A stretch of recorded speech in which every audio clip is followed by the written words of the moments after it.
I agree with that. And two things I want to bring up too.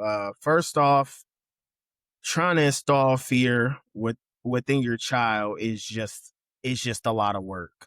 When I first became a parent, my thing was, kind of what Ty alluded to of, respect your parents, make sure that you always do as they say.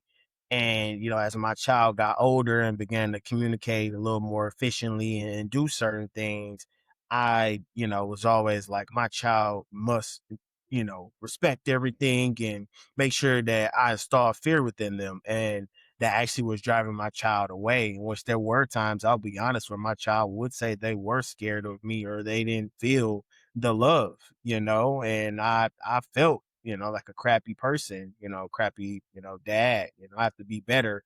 So now we're at a point where, if my son has a temper tantrum and he has to go sit down and he says something that he shouldn't say, I do my best to hold back. But within holding back, me and him have a conversation, 30 minutes to an hour later, depending on when he's calmed down, and he admits, hey, I apologize, Dad. I said some things I shouldn't have. I did some things I shouldn't do.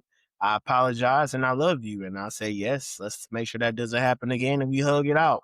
So, really, the big point is just, give your kids some grace, work with them, especially they're going to have a lot of big feelings inside. And, they're not going to understand it. It took me a while to understand it. And I'm still learning, being on this journey. It's continuous education. You're in class for the long run. But the cool thing is, the better you get at it, the more of an advocate and teacher you can be to others who are new to the situation.